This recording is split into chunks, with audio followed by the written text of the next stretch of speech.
This, my friends, is the most capable motorcycle I've ever owned. I've been riding for 40 years. This is the infamous ZRX1100, 2000, and I've owned it for about 2.5 years. I bought it with 6,800 miles on it, and now it has 7,700 miles on it. So you can see I'm just a grocery runner, go to the bagel shop, go to the gym on it. But I started riding in the dirt when I was 10 years old on two-stroke. I think my first bike was a Honda Elsinore CR125, which I've always been looking for that same feel, that two-stroke, high RPM, just a lot of fun. And I finally found it. This red line is at 10,500 RPM. It's obviously not a two-stroke, but it feels like when you get it up over 7,000 RPM, it is a hoot. Before this, I had a BMW R1150R that I used before I retired. And I used that as my daily commuter, and that was a great commuter, bulletproof bike. It was good for the job, but now this is the one that's great for me for the kind of riding I do, just zipping around town. It is super reliable. From the day I bought it, it sat in storage for a long time. 4 cylinders, carbureted, and the guy I bought it from, I don't know what he was a dealer, so I didn't have a lot of history other than everything was stock, and when I went to look at it started right up, and it was fantastic.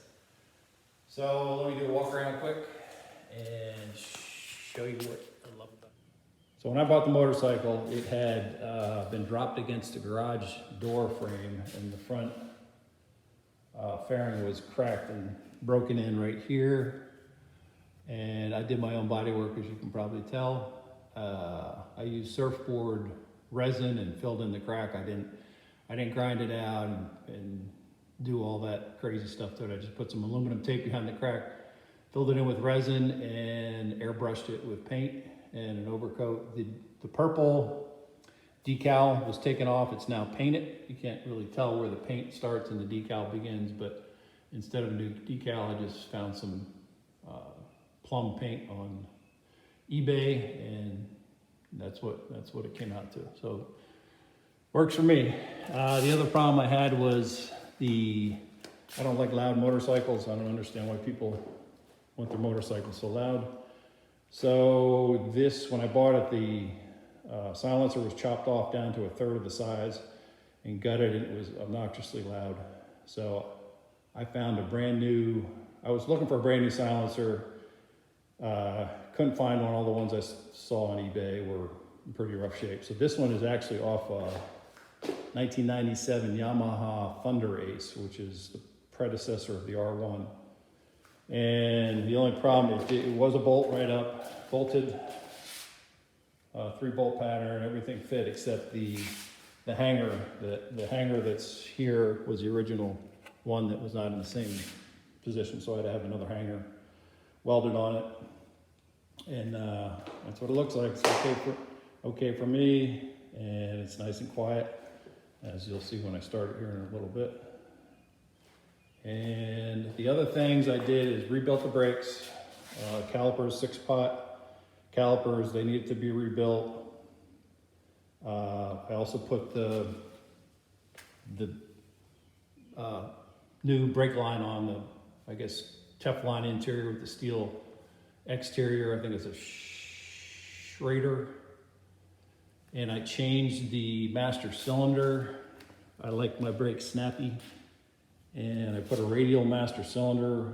This one came off a Triumph Daytona 675. And I think it's got a bigger port coming out of it too, which apparently, from what I researched, gives you a little bit more braking power. But bottom line is I got the snappy brakes that I wanted, and it stops like my BMW brakes used to. As part of that mod, I lost the rear view mirror, so I had to put a bar end mirror on, which works good.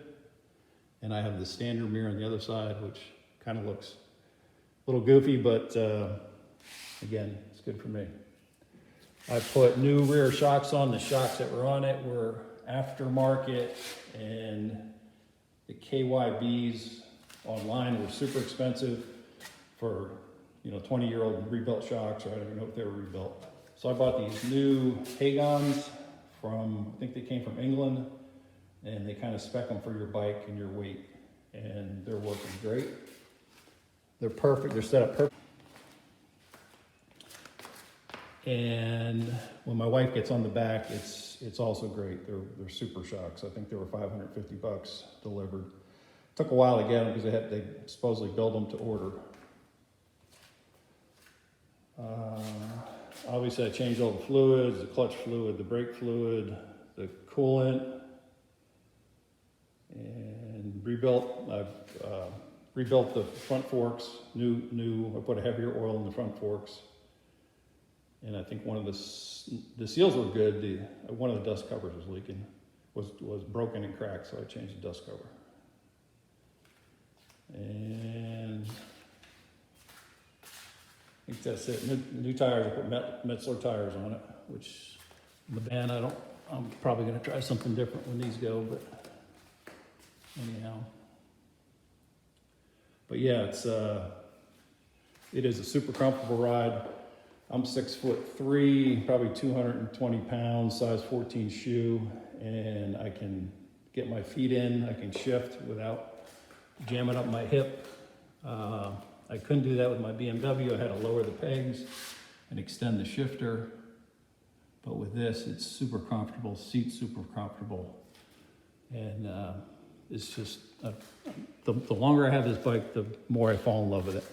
And usually, like I said, it starts immediately with a choke.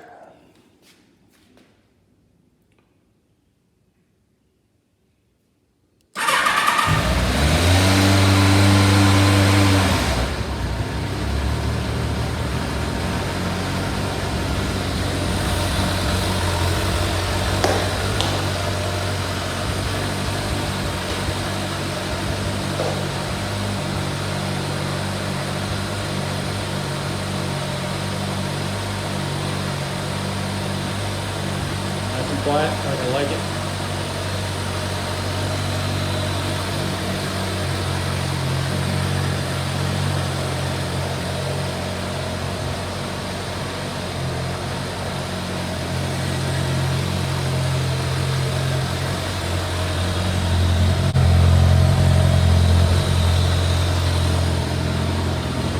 This was definitely a cold start. I think the last time I rode it was about 10 days ago.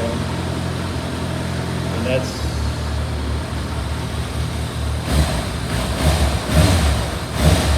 pretty much what I get every time I go to tow.